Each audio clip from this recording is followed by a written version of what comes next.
Hi dear student, welcome back to Deepak classes.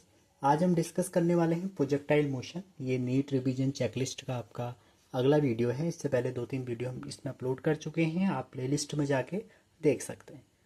तो projectile motion अभी अभी आप देखेंगे काफ़ी से क्वेश्चन पूछे जाने लग गए हैं। आज हम 2D जो मोशन है उसमें प्रोजेक्टाइल का भी हम एंगुलर प्रोजेक्टाइल या आप ये बोल सकते हैं projectile at angular position oblique projectile कर रहे हैं। हॉरिजेंटल प्रोजेक्टाइल की एक अलग वीडियो में बनाऊंगा, ठीक है। तो इसमें मेन है फॉर्मूले और आपको देखना है क्योंकि 2D मोशन है और ये हमारी ग्रेविटी के प्रेजेंस में मोशन है।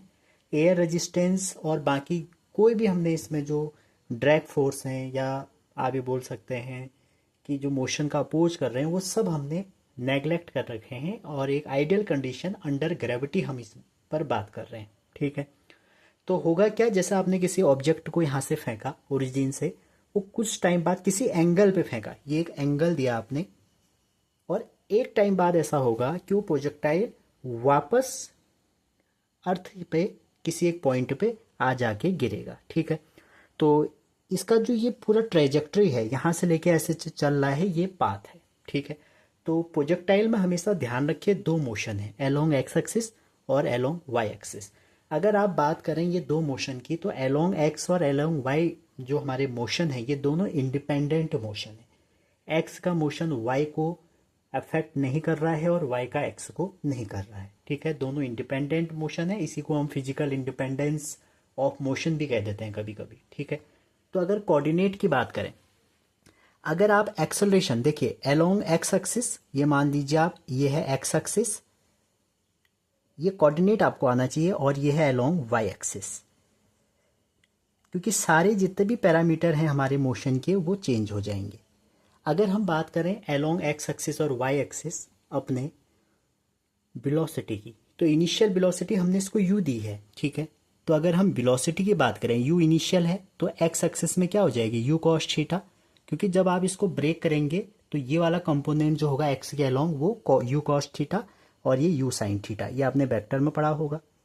और अगर आप v देखें, मतलब कुछ टाइम के बाद t टाइम के बाद अगर v देखें तो v x कितना हो जाएगा, v x u cos theta ही रहेगा, ठीक है।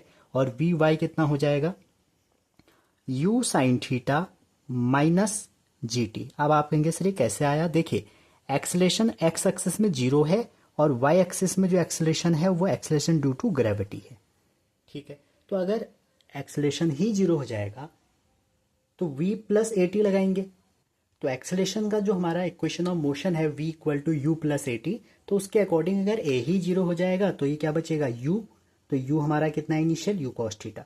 तो इसीलिए हमारा जो एक्स एक्सिस का मोशन है बच्चों, इसको हम क्या बोलते हैं, इसको हम बोलते हैं यूनिफॉर्म मोशन। तो कई बार ऐसा आ सकता है प्रोजेक्टाइल में क्या यूनिफॉर्म मोशन एग्जिस्ट करता है, तो along x axis angular projection में यूनिफॉर्म मोशन कहलाया जाएगा। वाई में हमारा एक्सेलेरेशन चेंज हो रहा है तो हम उसको एक्सेलेरेशन में कुछ देंगे।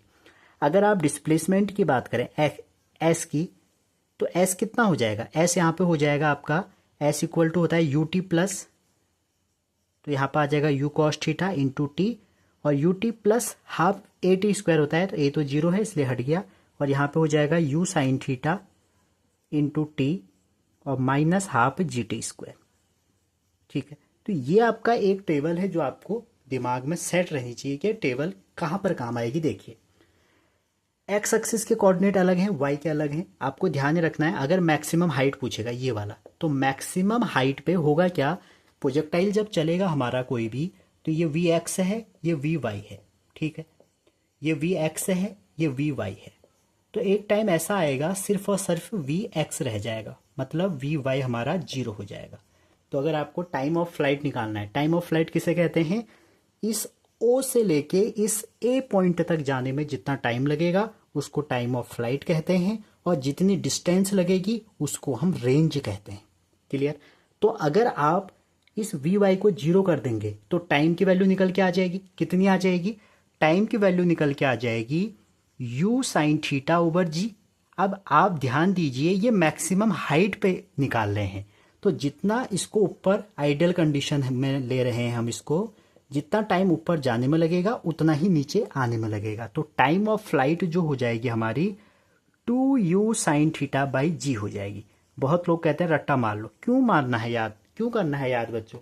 जब आप निकाल सकते हैं तो आप एग्जाम में निकाल लीजिए उसको, समझ रहे हैं? तो ये टेबल को ध्यान में रखिए, टेबल कैसे बनती है वो देखिए। तो आपने हाईएस्ट पॉइंट पे वी वाई जीरो किया तो टी निकला। ये टाइम कौन सा है, ओरिजिन से हाईएस्ट पॉइंट पे या हाईएस्ट पॉइंट से इस अर्थ के पॉइंट ए पे, तो इसका डबल कर देंगे टाइम ऑफ फ्लाइट। अब रेंज जी की बारी आई, क्योंकि यहां से लेके यहां तक डिस्टेंस रेंज है, तो ये किससे निकलेगी रेंज, एस से। तो अगर हम एस निकालें, एक्स एक्सिस में रेंज कितना हो जाएगा, यू कॉस थीटा, और इसमें हम इंटू किसका कर देंगे, टाइम ऑफ फ्लाइट का। इसको सॉल्व करेंगे अगर, तो ये बन जाएगा यू स्क्वायर साइन 2θ/g। हमने साइन 2θ का एक फॉर्मूला भी यूज किया है यहाँ पर, जो है 2sin θ cos θ। तो आपका क्या आ गया, देखो टाइम ऑफ फ्लाइट आ गया, आपकी इसमें क्या आ गई, रेंज भी आ गई। ये एक्स एक्सिस में जो है यही रेंज है आपकी, इसको हम रेंज ही लिख लेते हैं। अब पूछा जाएगा अगर मैक्सिमम हाइट निकालो, तो मैक्सिमम हाइट निकालने के लिए क्या करोगे आप वाई एक्सिस में लगा दीजिए। देखो हमने पढ़ा है v square equal to u square plus 2as। अगर आप वाई एक्सिस में इसको लगा दें तो क्या हो जाएगा, v y square equal to u y square plus 2a की जगह आ जाएगा -g, और s की जगह आ जाएगा मैक्सिमम हाइट, जो कि ये रही। क्लियर? अब यहाँ पर देखो मैक्सिमम हाइट पे वी वाई कितना है, 0 है, तो इसको आप 0 रख दो, हटाई दो इसको, ये 0 हो जाएगा। और यू वाई कितना है, यू वाई अभी भी आपने देखा यू वाई कितना है, यू साइन थीटा, तो इसको यहाँ पे रख देंगे तो आपका हाइट का फॉर्मूला निकल के आ जाएगा, हाइट इक्वल टू आ जाएगा you square sine square θ/2g। ठीक है, तो आपने हाइट का फॉर्मूला निकाल लिया, रेंज का निकाल लिया, टाइम ऑफ फ्लाइट का निकाल लिया, और पाथ का कैसे निकालोगे, देखो ये हमारा वाई एक्सिस की वैल्यू है। अगर आप यहाँ से टाइम उठा के इसमें रख देंगे, पाथ की वैल्यू भी आ जाएगी। ठीक है, चलो मैंने आपको डेरिवेशन भी बता दिया ताकि आपको याद ना करना पड़े। अब मैं इसको समराइज करता हूँ। तो पाथ का फॉर्मूला, पहला फॉर्मूला क्या होगा, देखिए जो हमारा प्रोजेक्टाइल का पाथ है वो उसका जो फॉर्मूला हो जाएगा, पाथ के बारे में हम बात कर रहे हैं, आपको ये ध्यान रखना है कि जो प्रोजेक्टाइल का पाथ है, जब आप वैल्यू, अब देखो ये फॉर्मूले आपको याद करने पड़ेंगे। ठीक है, अगर आप याद नहीं करेंगे तो आपको ड्राइव करना आना चाहिए। और आपका नीट का एग्ज़ाम ऐसा है बच्चों कि वहाँ पर कुछ चीज़ें आपको याद करनी ही पड़ेंगी। ठीक है, मैंने दोनों तरीके से आपको बताया। ये फॉर्मूला हम निकालते हैं जब पाथ का डेरिवेशन करते हैं। ठीक है, तो पाथ की वैल्यू क्या आ गई, y equal to x tan theta minus g x square 2u cos square theta. इसको आप ऐसे भी लिख सकते हैं, y equal to a x minus b x square. और ये जो इक्वेशन है ये पैराबोला की है। अब देखिए प्रोजेक्टाइल का जो पाथ है वो हमें कैसा दिखेगा, पैराबोला, लेकिन उसकी एक कंडीशन है, हर जगह पे पैराबोला नहीं होगा, ये बात आप हमेशा ध्यान रखिएगा। हम कई बार ऐसा कहते हैं कि प्रोजेक्टाइल का पाथ क्या होगा, पैराबोला होगा, लेकिन हम उसको मेंशन नहीं करते हैं कि क्यों होगा। ठीक है, ये तभी होगा जब इसका जो एक्सेलरेशन है, जब एक्सेलरेशन आपका कांस्टेंट होगा। अब देखो एक्सेलरेशन वेक्टर क्वांटिटी है, तो कांस्टेंट उसको मैग्नीट्यूड में भी होना पड़ेगा, कांस्टेंट उसको डायरेक्शन में भी होना पड़ेगा, तभी हमें ये पाथ मिलेगा। ठीक है, दूसरा अगर इसका फॉर्मूला हम रेंज के टर्म में लिखें तो वो निकलता है x tan theta 1 minus x over range. ये भी आप इसको ध्यान में रख सकते हैं। क्लियर है यहाँ तक? आप एक फॉर्मूला शॉर्ट नोट्स बनाइए, फॉर्मूला सीट उसमें आपकी होनी चाहिए। अब रेंज की बात करें अगर, तो रेंज हमारी क्या हो जाएगी, देखिए, या टाइम ऑफ फ्लाइट देखते हैं। टाइम ऑफ फ्लाइट होता है आपका 2u साइन थीटा ओवर जी। अब देखिए ये तो मेन फॉर्मूला है, इसी से बहुत सारे फॉर्मूले बनते हैं। जैसे u साइन थीटा है, ये y कंपोनेंट है वेलोसिटी का, तो 2u/g भी हमारा टाइम ऑफ फ्लाइट का फॉर्मूला हो सकता है। क्लियर है यहाँ तक? आप कहेंगे सर रेंज भी बताओ फिर। अब रेंज का फॉर्मूला होता है यू स्क्वायर, ठीक है, u square sine theta over 2g, u square sine 2θ होगा, सॉरी, ओवर जी होता है। ठीक है, तो जब इस फॉर्मूले को आप देखेंगे तो आप क्या देख रहे हैं यहाँ से कि हमारा जो यू स्क्वायर साइन 2θ है, इसको हम अगर ओपन करते हैं, साइन 2θ का फॉर्मूला होता है 2 साइन थीटा कॉस थीटा।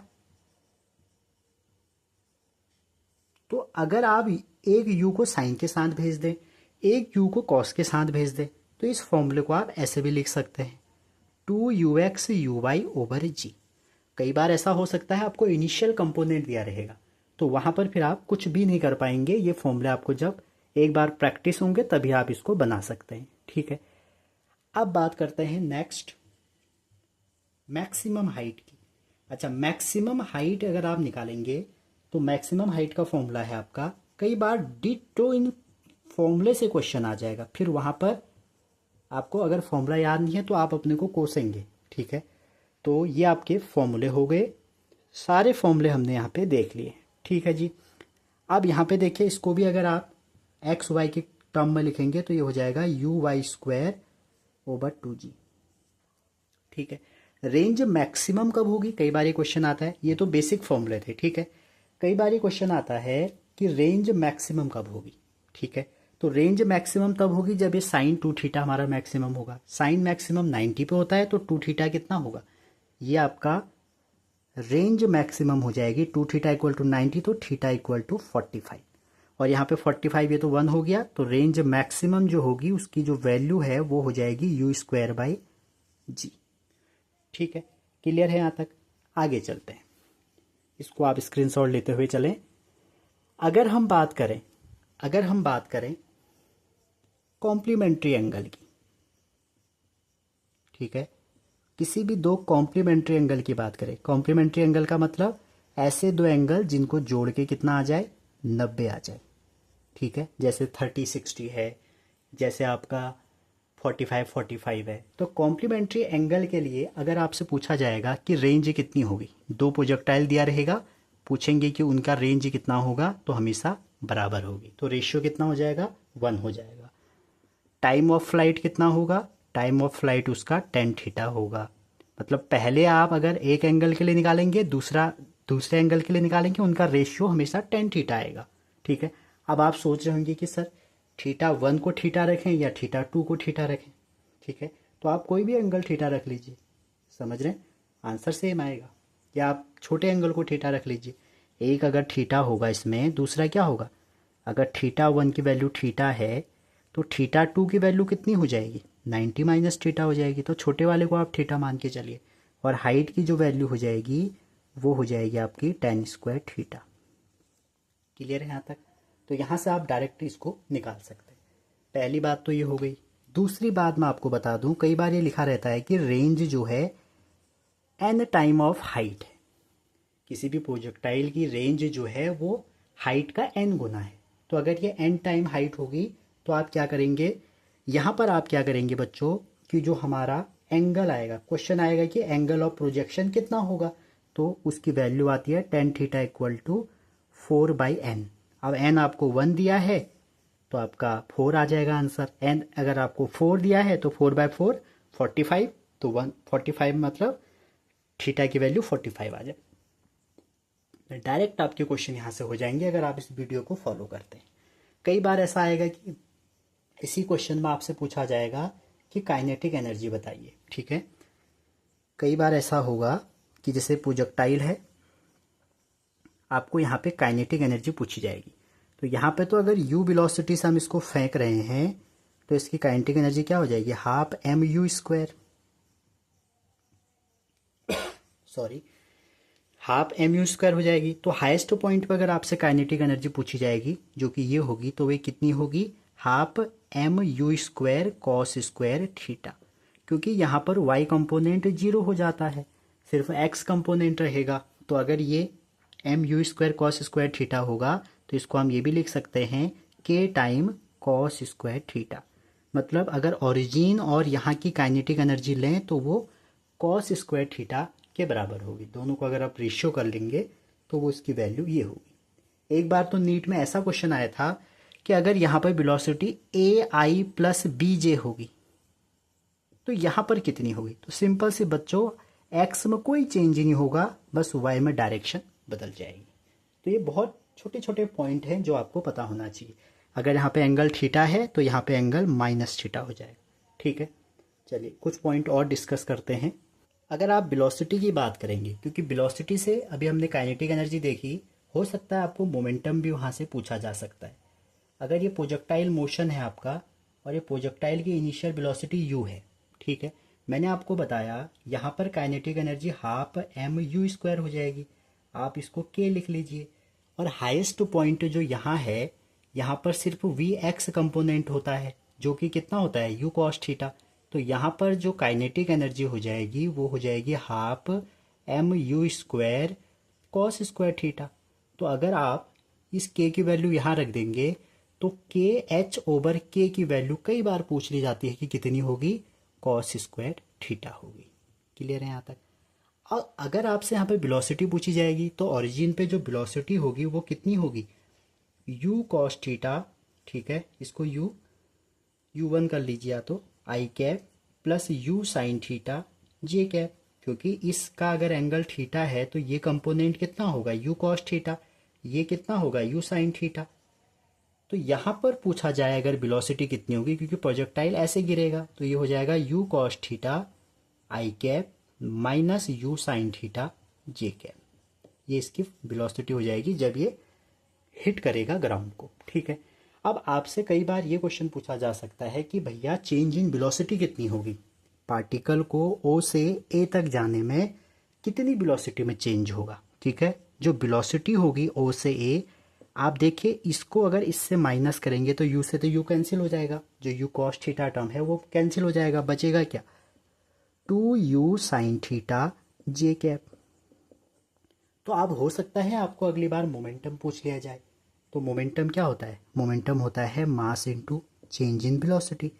अगर दो पॉइंट के बीच में पूछा जाएगा तो चेंज इन वेलोसिटी, तो आप यहाँ से ये भी निकाल सकते हैं, ठीक है।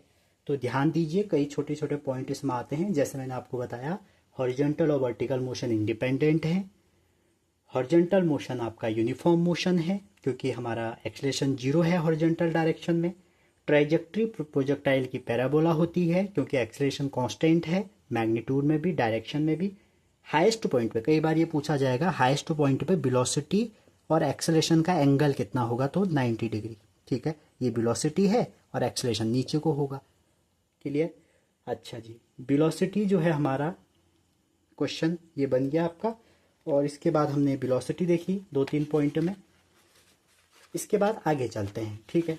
अगर आपसे कभी भी इस प्रोजेक्टाइल में एंगुलर मोमेंटम पूछ ले, और एंगुलर मोमेंटम जैसे लीनियर मोमेंटम तो आप वेलोसिटी चेंज करके निकाल देंगे, एंगुलर मोमेंटम में आपको बताया जाएगा कि किसके अबाउट निकालना है। आपके वहाँ ज़्यादा से ज़्यादा क्या आएगा, अबाउट मैक्सिमम पॉइंट, ठीक है। तो मैक्सिमम पॉइंट या मैक्सिमम हाइट के अबाउट जब आएगा तो आपको ये परपेंडिकुलर वेक्टर चाहिए, क्योंकि एंगुलर मोमेंटम में हमारा क्या होता है, आर क्रॉस आपका पी होता है। तो एंगुलर मोमेंटम में आर परपेंडिकुलर चाहिए, ठीक है। तो आर परपेंडिकुलर आपका ये वाला हो जाएगा। क्लियर है यहाँ तक। और हमारा वेलोसिटी का component m u cos theta, ठीक है। तो अगर आपसे पूछेंगे कि हाईएस्ट पॉइंट के अबाउट निकालिए, तो फिर आप मैक्सिमम हाइट ले लीजिए, तो ये एच मैक्स का इंटू कर दीजिए एम यू कॉस थीटा, या आप ये भी बोल सकते हैं इस वेक्टर में कि ये हम इन दोनों का इंटू करेंगे तो आपको एंगुलर मोमेंटम निकल जाएगा। कई बार ऐसा क्वेश्चन आता है बच्चों कि एक प्रोजेक्टाइल को दूसरे प्रोजेक्टाइल, दोनों चल रहे हैं मान लो स्पेस में, एक को दूसरे से देख रहे हैं, तो उनकी ट्रेजेक्ट्री कैसी होगी, तो फिर ये रिलेटिविटी का क्वेश्चन बन जाता है। तो आपको ध्यान रखना है कि स्ट्रेट लाइन बनेगी, उस केस में पैराबोला नहीं बनती है, ठीक है। जो रिलेटिव पाथ होता है, जब भी हम प्रोजेक्टाइल को देखते हैं दूसरे प्रोजेक्टाइल से, तो हमेशा स्ट्रेट लाइन बनता है। क्लियर है यहाँ तक। क्योंकि दोनों प्रोजेक्टाइल का इक्वल एक्सेलरेशन है तो रिलेटिव 0 हो जाता है, इसलिए एक का पाथ दूसरे में देखने के लिए स्ट्रेट लाइन होता है, और एक का मोशन दूसरे में देखने के लिए अगर आप पहले का दूसरे प्रोजेक्टाइल से मोशन देख रहे हैं तो वो भी आपका यूनिफॉर्म मोशन दिखेगा, ठीक है। चलिए आगे चलते हैं। इसी में लास्ट पॉइंट, ये उन बच्चों के लिए सीरीज है बच्चों जो क्विक रिवीजन करना चाह रहे हैं, जिन्होंने ऑलरेडी एक बार पढ़ लिया है या जिनको थोड़ा बहुत आता है, समझ रहे हैं, उनके लिए सीरीज बहुत फ़ायदेमंद रहेगी। अब देखिए कई बार ऐसा होता है बच्चों कि हो सकता है आपको ये दे दिया जाए, आपसे कहा जाए कि y equal to a x minus b x square है, ठीक है, और आपसे पूछ लिया जाए कि एंगल ऑफ प्रोजेक्शन क्या होगा, ठीक। ये प्रोजेक्टाइल की इक्वेशन दी है। तो ध्यान दीजिए, अगर आपको फॉर्मूला अभी थोड़ा भी दिमाग में बैठा है, तो हमने फॉर्मूला जो निकाला था वो ऐसे निकाला था, tan theta into x minus half g x square u square cos square theta. कभी भी अगर ये गिवन है, ये आपको गिवन दिया है, तो देखो कंपेयर करिए, तो ए इक्वल टू क्या आ जाएगा, टेन थीटा। तो यहाँ से आप एंगल ऑफ प्रोजेक्शन निकाल सकते हैं।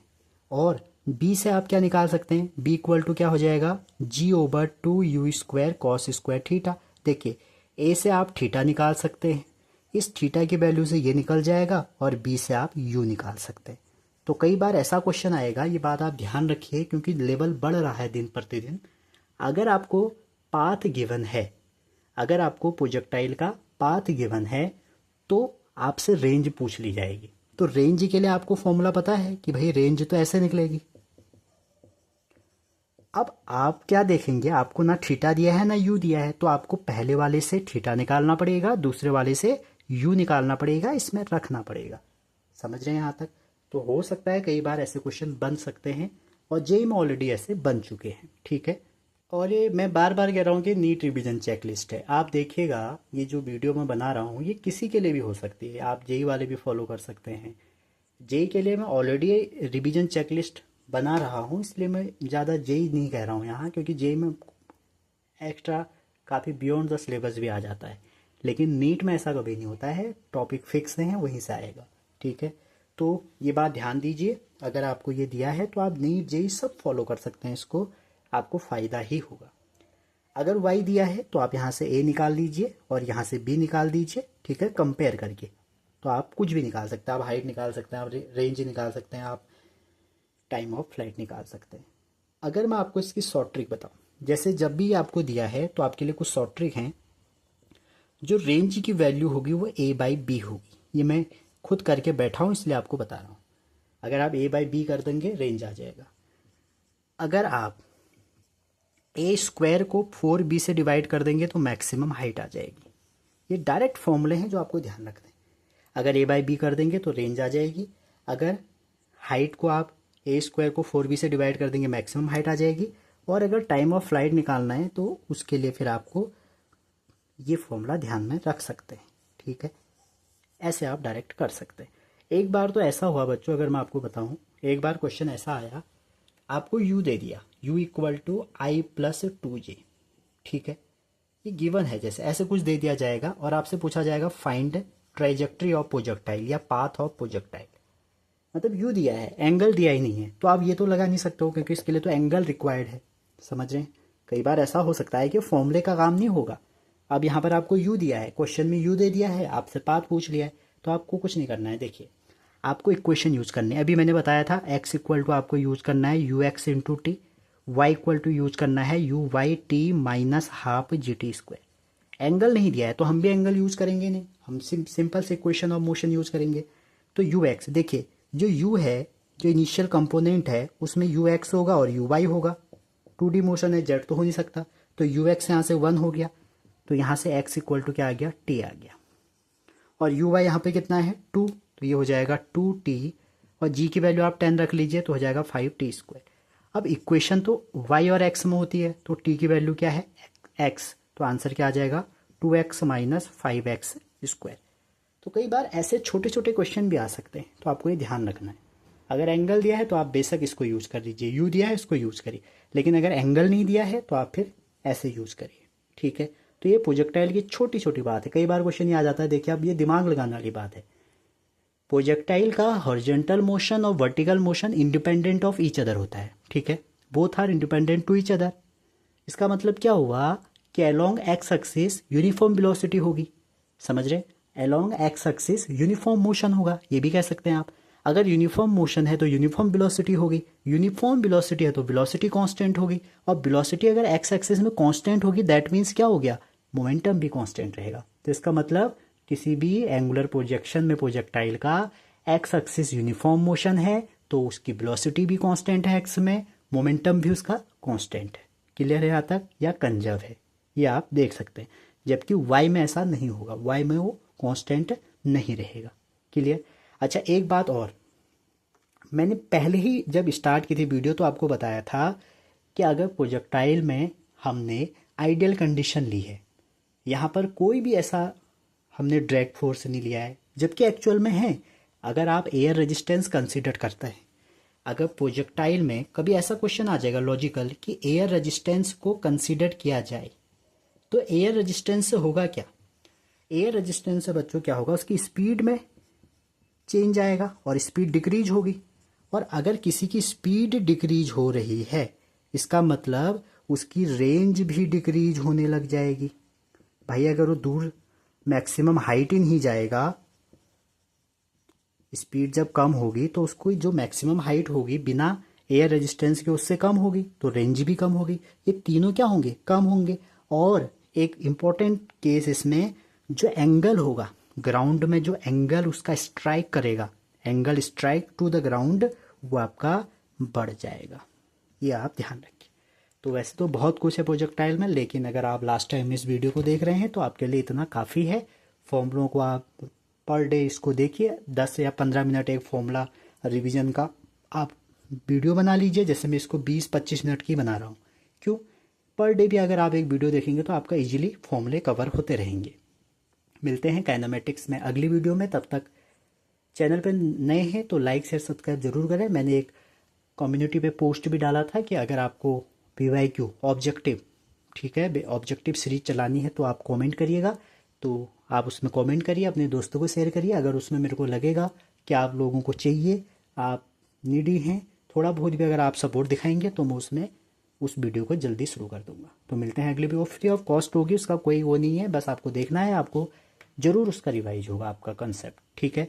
अगर आपको अभी मैं 11th चल रहा हूँ, कोई और टॉपिक पर वीडियो चाहिए, आप वो भी हमें कमेंट कर सकते हैं, मैं उसमें जल्दी वीडियो बनाने की कोशिश करूँगा। तो मिलते हैं अगली वीडियो में, तब तक अपना ध्यान रखिए और पढ़ते रहिए। All the best.